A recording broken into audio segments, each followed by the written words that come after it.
if he could probably characterize like pick up something different or just stop being bug-eyed, big tough guy. I think there's a lot more to him from a character standpoint, and that's maybe why he lives his life the way he does now. But I have no ill will or bad things to say about working with him as a human being and as a professional wrestler.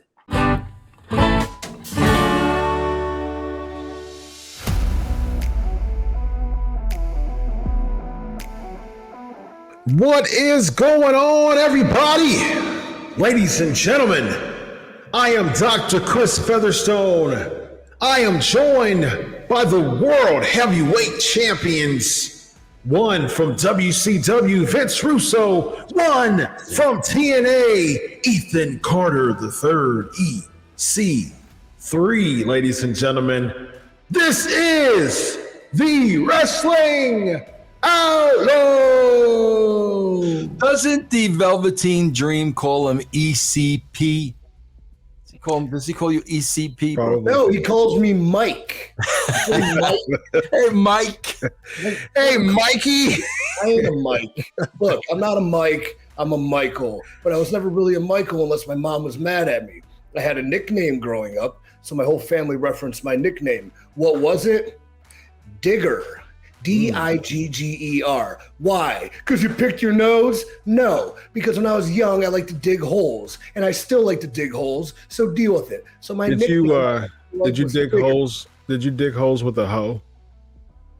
Faux show. Faux show. Bro, I swear to God. EC3. In high school, I was a last name guy, so it wasn't Mike. It wasn't Michael. It was Hutter. Hutter. Michael, let me ask you this. Michael Hutter 3. I got to ask you this. Let's get back to the whole digging. I got 8 more names. Okay. Was this a thing when you were a kid? My parents convinced me if I would dig down far enough, I would reach China.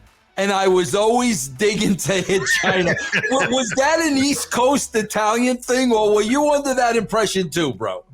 No, because I watched Looney Tunes at a very young age. Yes. I knew it wasn't real. And I know you couldn't just dig a hole and wind up on a different continent.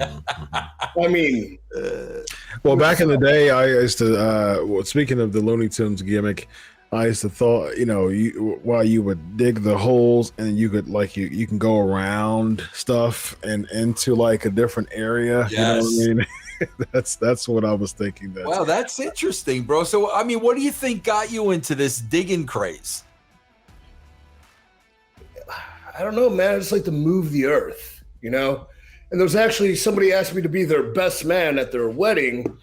And this is after I went through my insane phase, which I'm currently still dealing with.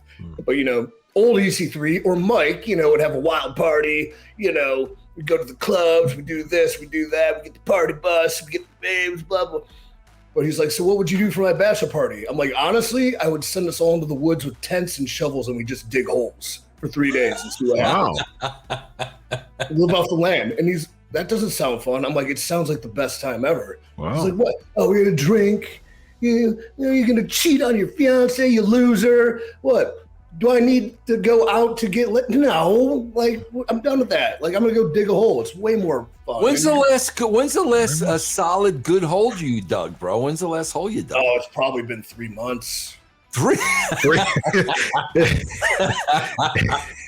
Oh my! Not since I was 3, not 3 years, 3 months. Yeah. So yeah, there was actually a broken up ground in a construction site, and I was walking by, and on one of my son walks, I'm like, I can't resist. I got to get in there and play around, and I started digging. That is amazing. I've never heard that before, bro. I mean, Chris, you're the psychologist. What does that mean, bro? Mm-hmm. Well, I mean, he had some memories from being a kid, so he has that type of attachment. How simple is life when you're watching Looney Tunes and you're having this big imagination, or you're 3 years old and you're digging a hole in the ground, not a care in the world. That's it's awesome. You and the soot and the dirt and the sweat and the shovel. Wow, I like those memories usually stick, especially if it has an attachment to something, if it means something. We talk about the Dahmer series. He started to do the crazy things that he did. What are you saying? EC3 was putting people in the holes? Is that No. what you're getting at? Chris, No, is that what you're I was trying to using allude to, bro? an example of an attachment that someone had. Okay, all right. I think His dad would dig a roadkill with him. That was actually one of the first things that ignited it. Yes. Well, ladies and gentlemen, let's ignite this show. Other than what we're talking about, digging holes. What did you use digging holes first of all? It started with like a little child play shovel. Yeah. It segued into like hand shovels, and you're helping your parents' landscape. Then it would go into like kind of the square shovel that was about 2 feet. And then I grew up, and then I got the big long shovel, sharp end, stick it in, put your foot in. Wow, look at that, huh? His body was built by digging holes, man. I learned something new today. Digging holes and saving souls, as the Undertaker would say. Well, ladies and gentlemen, let's go to the Broing Down Memory Lane.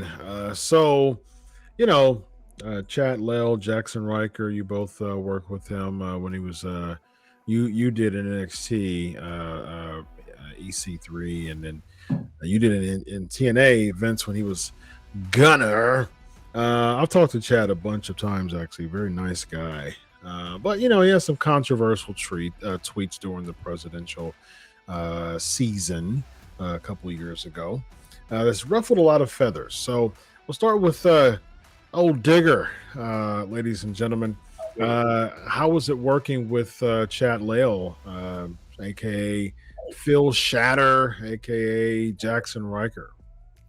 Well, I worked with him both in NXT and Impact, and, consummate, solid, professional, hardworking family man, who sacrificed greatly for the country. And then in retrospect, serving the country, going through, tough times and hell, overcoming what demons he did have to become the family man that I know he, loves being and respects being and living the lifestyle he lives. Like, great dude, consummate professional, good hand. Like, if he could probably characterize, like, pick up something different, or just stop being bug-eyed, big tough guy. I think there's a lot more to him from a character standpoint, and that's maybe why he lives his life the way he does now. But I have no ill will or bad things to say about working with him as a human being and as a professional wrestler. Could he control his own narrative? Oh no, he's canceled. I can't do that. He's canceled. No, I don't know. You mentioned the controversial tweets, and I remember there was things about his Twitter, but I don't know exactly what he said. It was controversial, pro Trump and stuff like that. Yeah. I mean, is it an opinion that differs from someone else controversial, or is it just his opinion? That's absolutely, it is in 2022. Yes, it is.